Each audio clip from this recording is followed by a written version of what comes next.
बिजनी जिल्ला ट्राइबेल संघआ बर' बाजार कमिउनिटि हलाव मोन 6 आयदानि सायाव सांग्रांथि मेल लादों। नंगौ दासान्दि बिटिआर सरकारा रायजो राजाफोरनो हा नामजारि खालामनाय बायदि हाजों सोमोन्दो थानाय हाबाफोरखौ मावफुंनो खाबु होदों। नाथायब्लाबो गोबां जायगायाव सरकारनि बेबायदि खाबुनि सायाव गोबाङानो सांग्रां नङा। बेनि हाबाखौ माबायदि मावनांगौ बेनि सायावबो जेबो गुन गैया।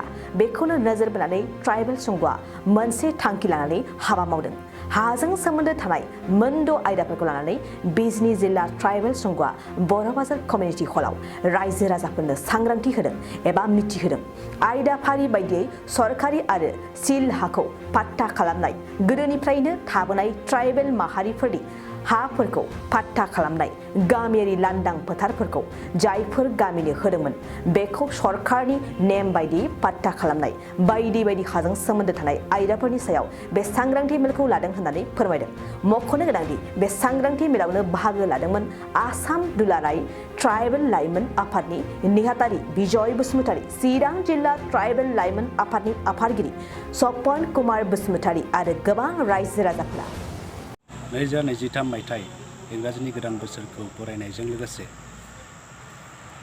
अल आसाम ट्राइबेल इयुथ लीगनि वान अफ द सेक्रेटारि जानानै गाहाम हामलायनाय बयनोबो गाहाम हामलायनाय बावहरबाय।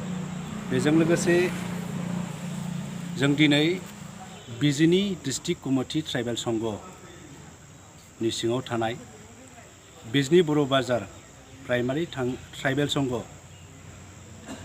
बिथांमोननि खुंनाय बेहाय बाहागो लाफैदों। जोङो बेहाय दाख्लै 15 डिसेम्बरनिफ्रायनो ट्राइबेल माहारिनि हानि सोमोन्दैयै आरो हा हुखौ माबोरै नियादि खालामनांगौ आरो लेन्ड मेलानि सायाव माखासे एवारनेस खालामनाय जादों। जों फारियै 6था नियमखौ लानानै आयदाखौ लानानै जों सांग्रांथि मेल हानजा सुरनाय खालामदों। सरासनस्रायै सरकारि आरो सिलिं हाखौ फाटा होनाय बेफोरनि सायाव जोङो एवारनेस खालामदों।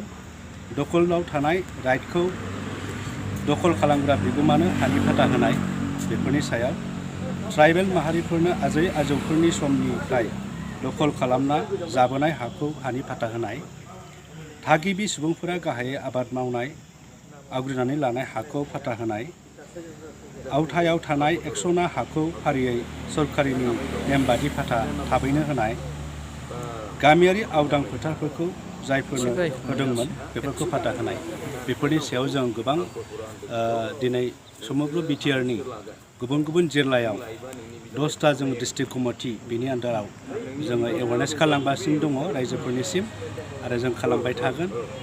दा जोङो नैबे मोनसेखौसो खावलायनांगौ गोनां बाथ्रा जानानै फैदों जे ट्राइबेलफोरनि हा हुखौ रैखा खालामनांगौनि गोबां खोथा दंसै। दा बहुद जायगायावनो नन ट्राइबेला ट्राइबेलनि हाखौ दखल खालामनानै दङ। जों थांनाय 24 सेप्तेम्बर 2022 मायथाइयाव जोङो मान होनो गोनां सार प्रमद बर' सारनिसिम आरो बिटिआरनि इएम रन्जित बसुमतारीनिसिम जों माखासे गोसोखां बिलाइ गथायदोंमोन। जेरेखम जोङो 2000 फरेस्ट डिलार 2006 बेनि आयेन बादियै फरेस्टफोराव थानाय जे दखलाव थानाय हानि फाटा होनांगौ। लोगोसे जेसेबां 2006आव थानाय फरेस्टफोरनि मोनथाय मोननांगौ दंमोन बिसोरो दखलाव थानाय हाखौ थाबैनो नियादि फाटा होनांगौ।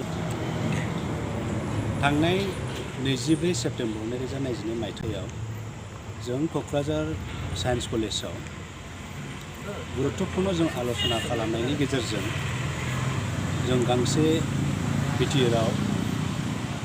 बिटिआर सरकारनो मेम'रेन्डाम गथायदोंमोन। बे मेम'रेन्डाम गथायनायाव जोङो मान होनो गोनां प्रमद बर' सारनिसिम आरो सार फेरेंगा बा रन्जित बसुमतारी इएमनिसिम जों माखासे गुरुत्वपूर्ण चेप्टार 10 आरो फरेस्ट डिलार 2006 आरो गरखाफोरखौ प्रोटेक्टेड क्लासनिफ्राय बोखारनांगौ बैफोर माबाखौ जोङो आयदाखौ लानानै जों गोसोखां बिलाइ गथायदोंमोन। दासिमबो जों मावफुंनाय नुवाखै।